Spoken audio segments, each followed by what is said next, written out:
Salam alaikum wa rahmatullah. On a vu la semaine précédente, on a vu le fonds de commerce, les éléments du fonds de commerce. En quoi le fonds de commerce est un ensemble de biens qui bougent. L'ensemble de biens immobiliers, ce qui veut dire les murs ne font pas partie des éléments du fonds. Le local ne fait pas partie des éléments du fonds de commerce. Aujourd'hui, on va voir l'exploitation du fonds de commerce. L'exploitation du fonds de commerce. Et j'aimerais bien mettre l'accent sur le verbe exploiter. Quand on exploite un fonds de commerce, ça veut dire quoi?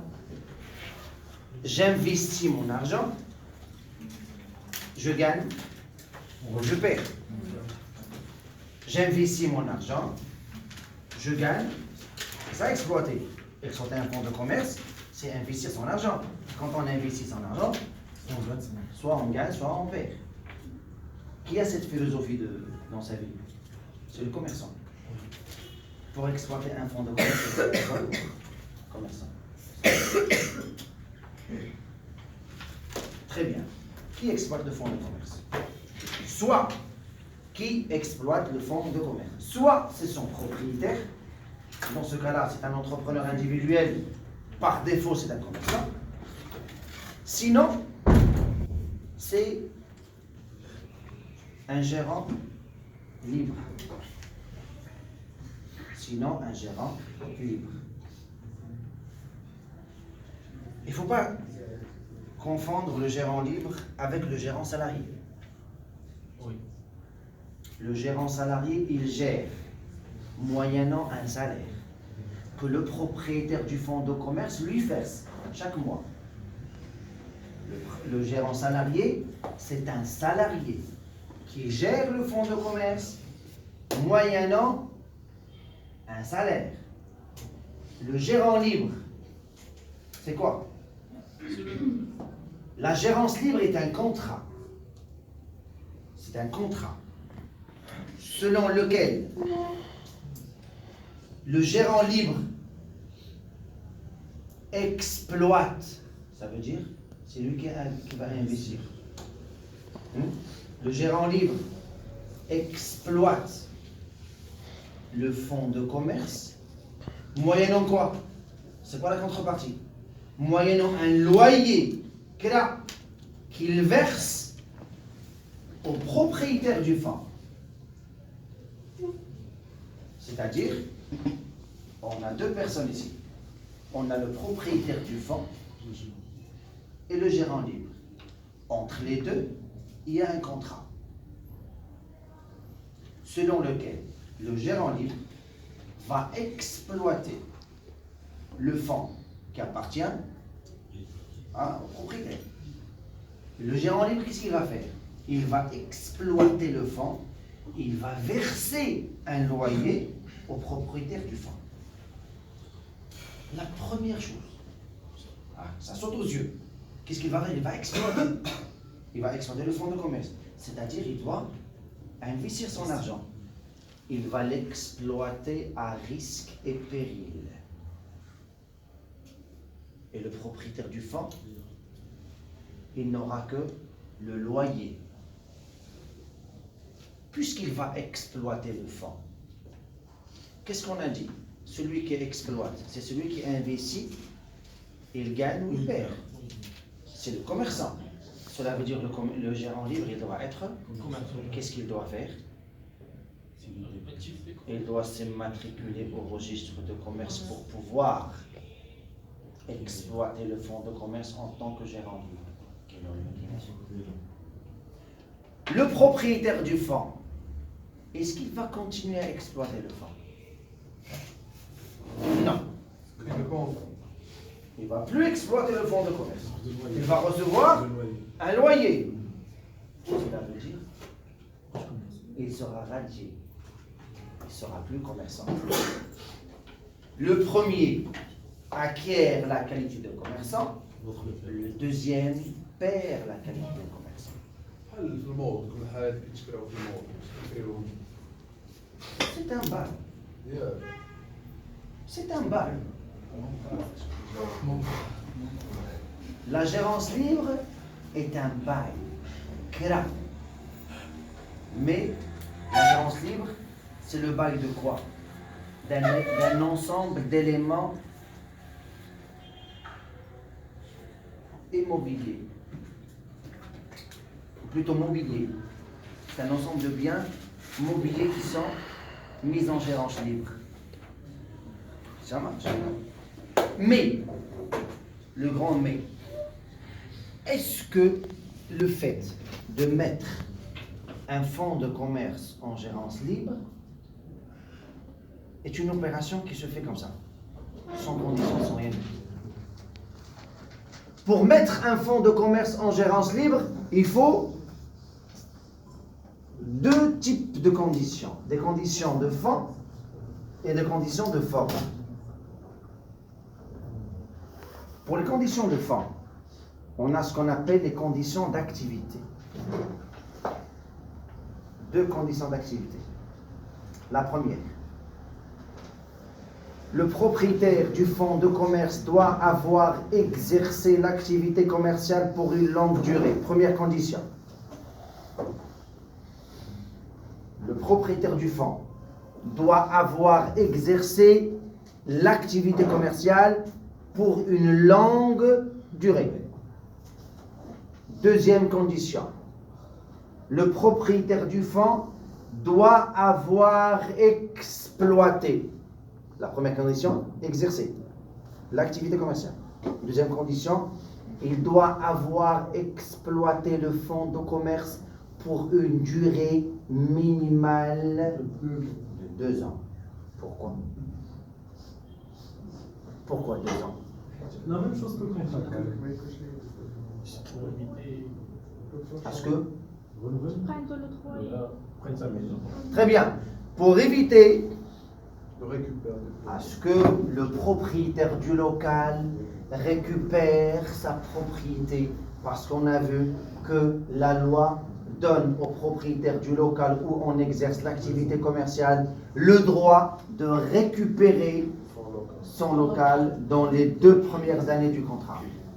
C'est pour cela, on ne peut pas mettre un fonds de commerce en gérance libre qu'après avoir exploité le fonds pour une durée minimale de 2 années. Ce n'est qu'après 2 ans qu'on va pouvoir mettre le fonds de commerce en gérance libre. Deuxième type de condition, condition de moralité. Ça arrive à ce qu'un commerçant puisse être interdit d'exercer l'activité commerciale pour une durée déterminée. 6 mois, 8 mois, 1 an, ça dépend. Qu'est-ce qu'il va se dire? Moi, je suis interdit d'exercer l'activité commerciale. Je vais mettre mon fonds de commerce en gérance libre en attendant à ce que j'aille récupérer la main levée pour pouvoir reprendre l'exercice de mon activité commerciale. Ça veut dire qu'il va le mettre en gérance libre pendant la période de l'interdiction. Il n'a pas le droit. Il n'a pas le droit de mettre son fonds de commerce en gérance libre pendant cette période d'interdiction. Ça marche? Condition de forme. Condition de forme, il faut publier un extrait du contrat de gérance libre 15 jours après, dans un délai de 15 jours après la conclusion du contrat, et ce, dans le bulletin officiel et dans un journal d'annonce légale. Ça marche? La gérance libre, elle a des effets, elle a des conséquences. On a vu la première conséquence, ça touche les parties. Le propriétaire du fonds, il perd la qualité de commerçant. Le gérant libre acquiert la qualité de commerçant. Ça veut dire qu'il lui incombe les mêmes obligations qu'incombent aux commerçants. Immatriculation au registre de commerce, la publicité commerciale et la comptabilité commerciale. Mais il y a des effets sur les dettes. Il y a des effets sur les dettes. Le code de commerce stipule que, écoutez très bien, le propriétaire du fonds se déclare solidaire avec le gérant libre en matière de quoi? En matière des dettes qu'il contracte. Qui va contracter les dettes? C'est le gérant libre. Le propriétaire du fonds de commerce se déclare solidaire avec lui en matière du passif. Ça veut dire les dettes.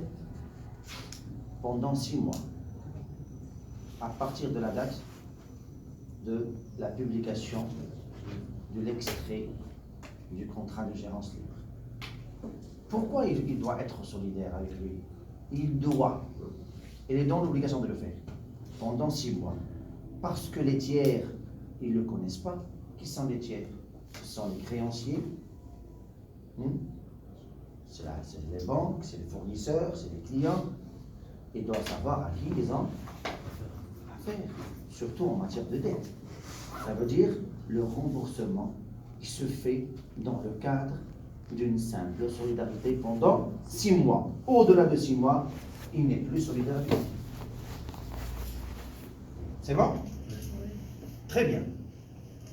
Ce fonds de commerce fait l'objet de 3 opérations. Le nantissement, on l'a vu. La vente et l'apport en société. Le nantissement, la vente et l'apport en société. C'est quoi le nantissement? On l'a vu. Hypothèque, mais sans le... Il ne faut jamais dire hypothèque, parce que l'hypothèque, ça ne concerne que les immeubles. Enfin, je dépossession. Un gage. Sans dépossession. C'est un gage sans dépossession. L'hypothèque, ça ne concerne que les immeubles. Le nantissement, ça touche le fonds de commerce. Ça marche? Très bien. L'opération du nantissement, bien sûr. C'est le fait de gager le fonds de commerce. On a dit que le nantissement, ça crée quoi? Un type de créancier qu'on appelle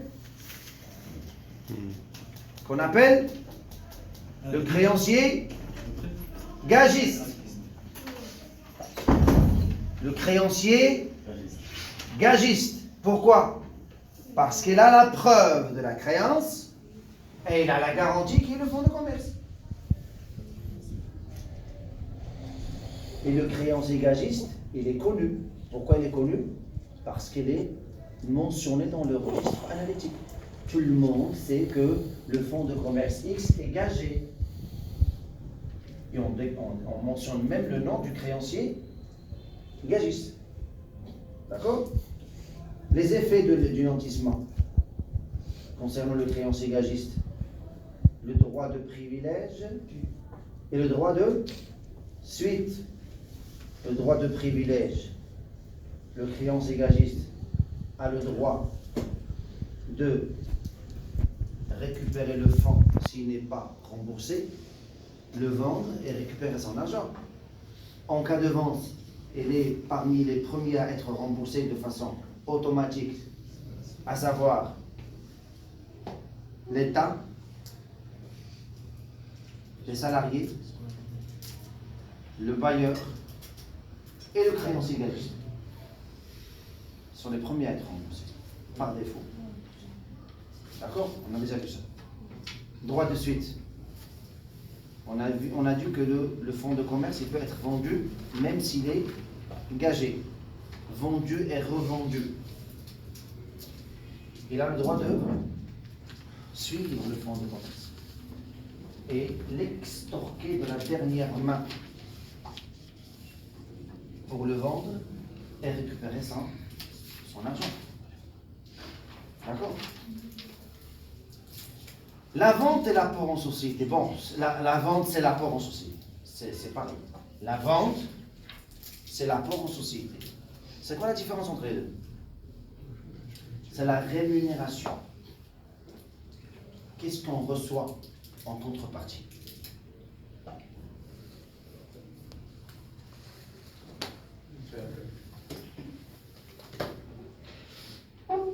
Qu'est-ce qu'on reçoit en contrepartie en cas de vente? On reçoit de l'argent. Dans un apport en société, on reçoit des actions au départ social. D'accord? Très bien. On veut vendre un fonds de commerce. Le contrat de vente d'un fonds de commerce contient des mentions qui sont obligatoires. Je vais vous dire pourquoi elles sont obligatoires. C'est des mentions obligatoires.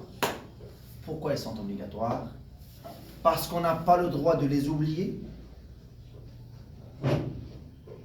Ils doivent être exacts. Je vais citer quelques exemples de ces mentions.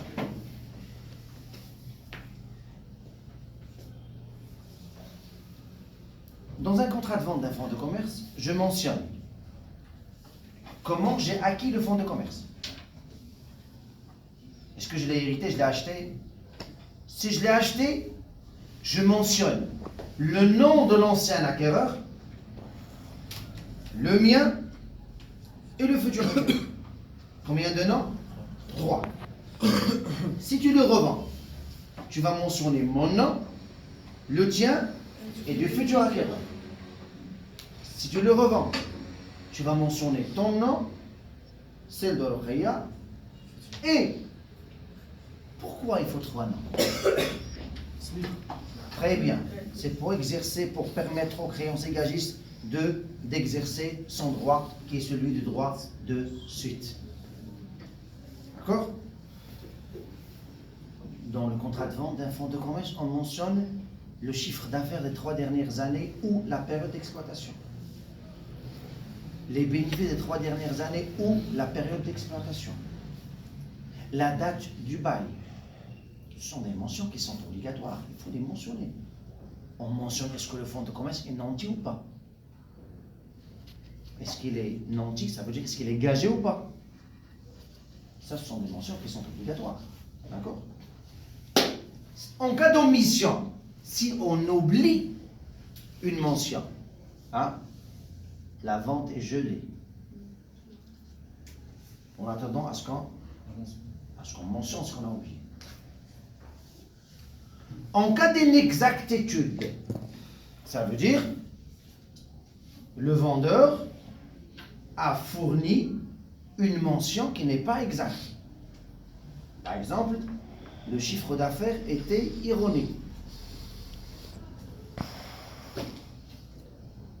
Écoutez, quand on voit le chiffre d'affaires, on se dit c'est une bonne affaire.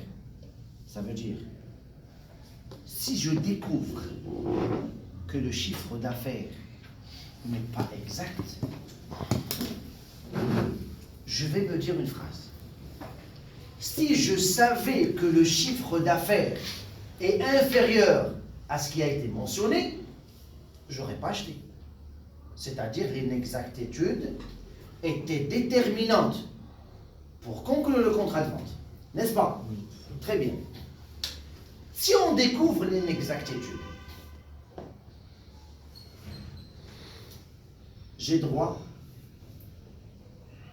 à une action qu'on appelle l'action en garantie. L'action en garantie.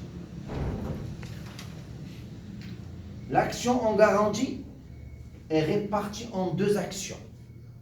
La loi nous donne le choix. Soit une action estimatoire,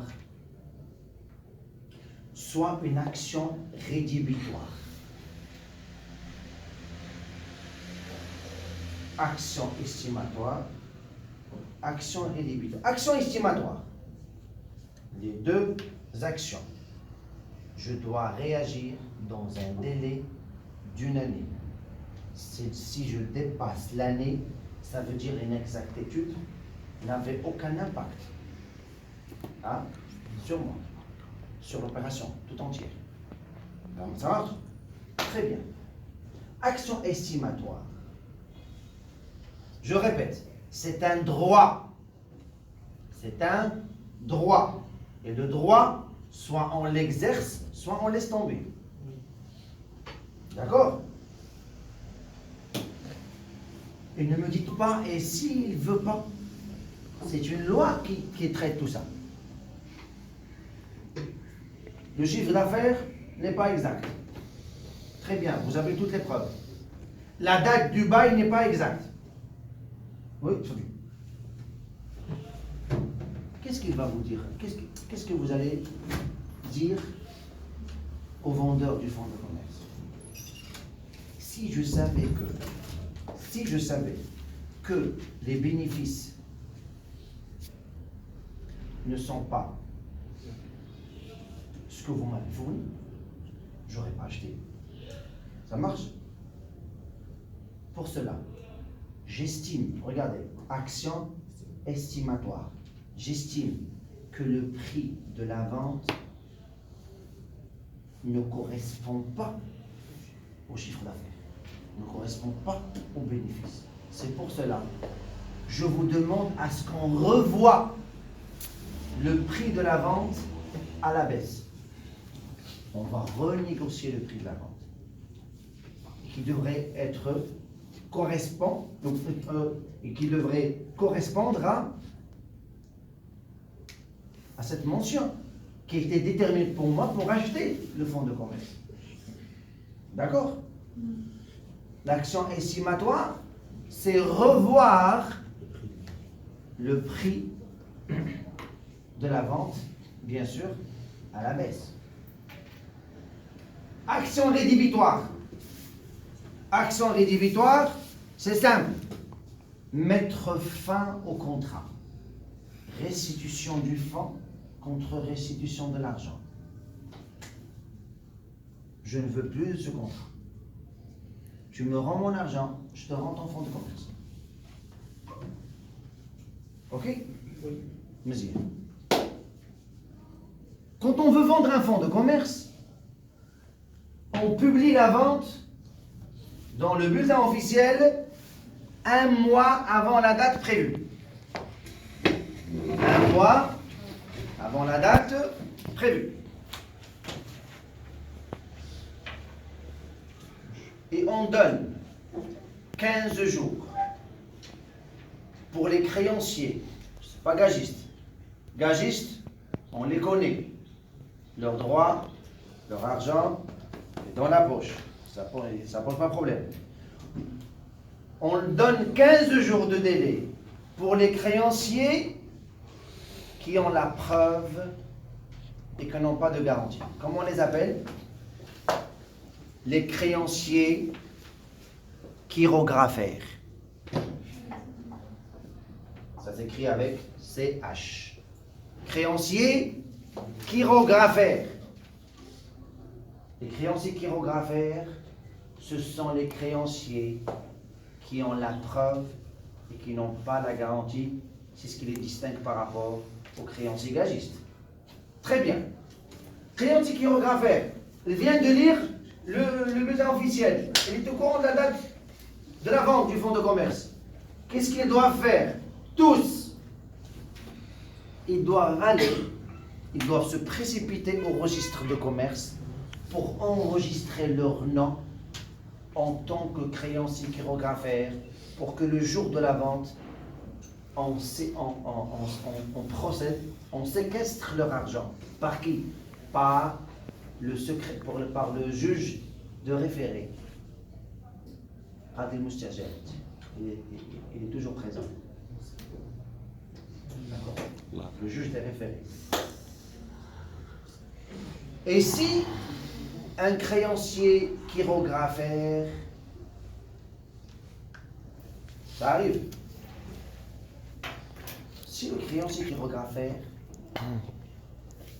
ne lit pas le bulletin officiel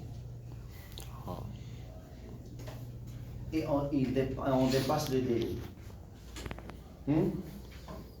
il n'a plus aucun droit à ses créances. Il est foutu. Et c'est plus la peine de demander quoi que ce soit. Il n'a pas été vigilant, il n'a pas lu le bulletin officiel, il n'était pas au courant de la vente du fonds de commerce. Après la vente, on ne lui doit rien. D'accord? Très bien.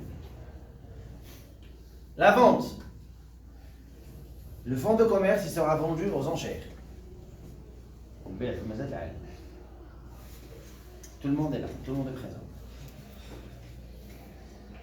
Quand on vend le fonds de commerce, la loi est claire. La loi s'adresse à l'acheteur, celui qui a acheté le fonds de commerce.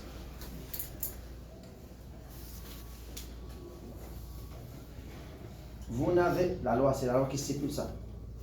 Le nouvel acquéreur du fonds de commerce ne doit pas donner une partie, ou, bien sûr, on a séquestré l'argent, hein, des créanciers, ne doit pas donner une partie ou la totalité du prix de la vente au vendeur qu'après l'expiration du délai de 15 jours. Accordé à qui? Accordé aux créanciers chirographaires pour faire opposition à la vente. Les créanciers chirographaires, on leur a donné 15 jours pour s'enregistrer au registre de commerce, pour qu'ils puissent être présents lors de la vente. Ils sont là. La vente a été faite. Celui qui a acheté le fonds, il est interdit de donner une partie ou la totalité au vendeur. Il doit attendre combien de jours? 15 jours. Pourquoi? Parce que la loi donne ce délai aux créanciers chirographaires pour faire opposition à la vente. Ils vont faire opposition à la vente? C'est quoi le motif? Le prix de la vente n'était pas raisonnable. C'est ce qu'on appelle la protection des tiers. C'est la protection des tiers. Ça marche? Ils ont 15 jours. Imaginez avec moi. Si le nouvel acquéreur du fonds de commerce donne une partie du prix de la vente, et si un créancier chirographaire fait opposition, de la façon la plus simple, on va lui dire oublie l'argent que tu as donné au nouvel acquéreur, parce que la vente sera annulée. Et on ne va pas prendre en considération cette partie du prix. Hein. Il doit oublier ce qu'il a. Oui, il doit oublier ce qu'il a donné au nouvel acquéreur, parce qu'il n'est plus acquéreur. Pourquoi? Parce que un créancier chirographaire a fait opposition à la vente. Et quand le créancier chirographaire fait opposition à la vente, qu'est-ce qui se passe? On annule la vente, on relance les surenchères. D'autres, une autre vente aux enchères. D'accord? Mais l'État, qu'est-ce qu'il fait? Il ajoute le 1/6 sur le prix initial de la vente. Le 1/6 du prix initial pour relancer la vente aux enchères. C'est ainsi qu'on peut vendre un fonds de commerce. Est-ce que vous avez compris? Tout est clair. Je vous remercie.